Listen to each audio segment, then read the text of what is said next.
हमारे साथ है।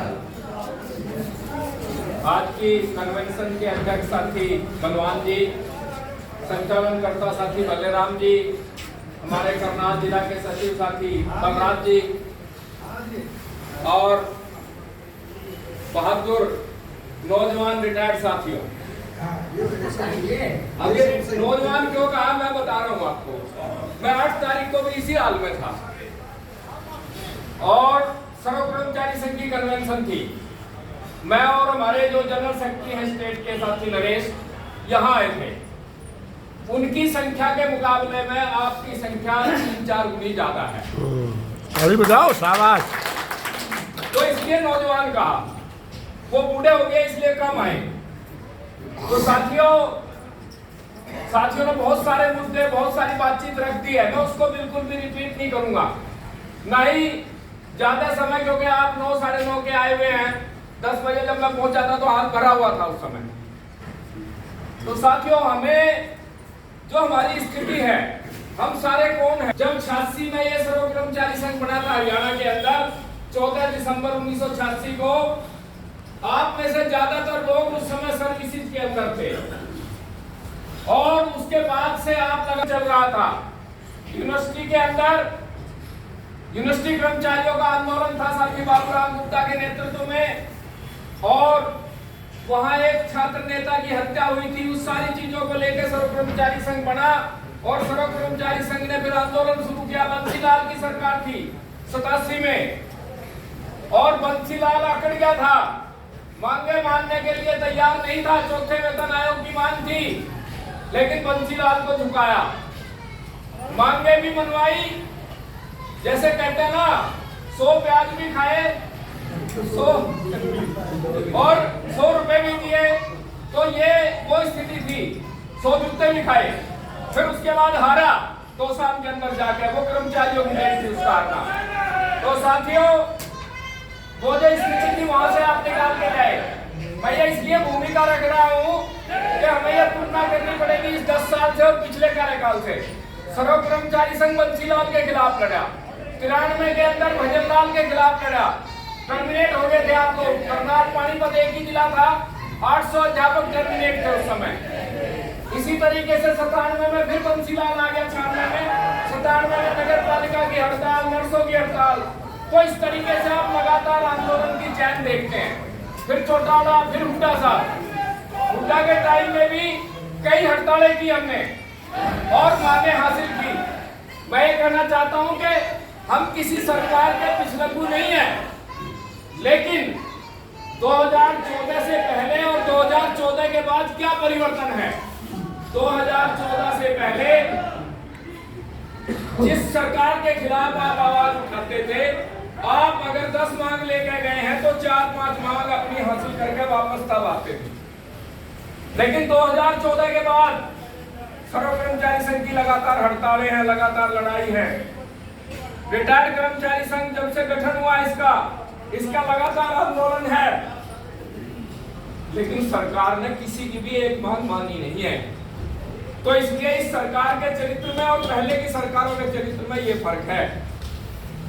कोई दूसरी सरकार आएगी, उससे लड़के हम ले लेंगे अपनी मांगे। अगर वो मान लो आज आश्वासन देते हैं, नहीं लागू करते, तो उनसे लागू करवाना हमें आता है। लेकिन ये ऐसी निकम्मी गुंगी बहरी सरकार है, ये अंग्रेजों की देन है। जैसे अंग्रेजों के टाइम में आपने देखा ना, हमारे शहीद, कितने सारे शहीद हुए तब आपने आजादी हासिल की थी। तो एक तो ये बात है, तो इसलिए इस सरकार को हराना जरूरी है। दूसरी बात साथियों, 1 मई 1886 खूब याद करते ना, अभी 1 मई मनाई है आप सबने। हर इस बात को उस समय कोई मानने को तैयार नहीं था 91 में, लेकिन साथियों वो परिणाम आज आपके सामने है। और जो हमारे नेता थे, जो हमारे, उन्होंने ये बात उस समय बता दी थी कि ऐसा होगा।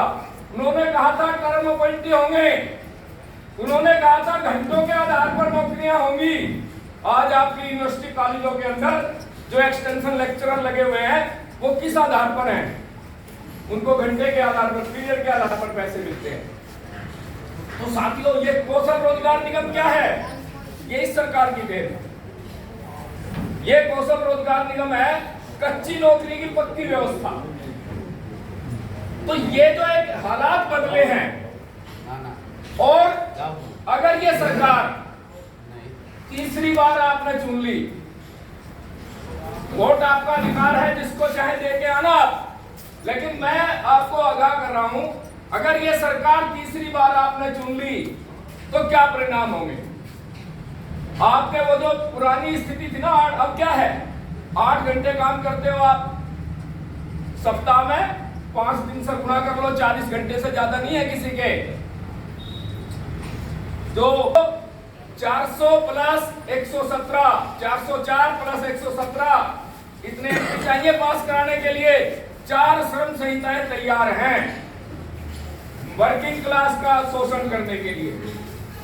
दूसरी बात साथियों, किसानों, हम किसान वर्ग से भी हैं, हमारे में से बहुत ज्यादातर साथी किसानों के साथ क्या किया। 13 महीने दिल्ली बॉर्डर पर बैठे रहे, गर्मी सर्दी बरसात सब झेली, लेकिन वो कौन लोग थे, वो उस आजादी की लड़ाई से प्रेरित थे। ठीक इसी तरह के कानून अंग्रेज भी लेके आए थे 1906 के अंदर, और उस समय के अंदर पगड़ी समाज जट्टा नाम से किसानों के संगठन ने अंग्रेजों का मुकाबला किया था, कानून रुकवाया था।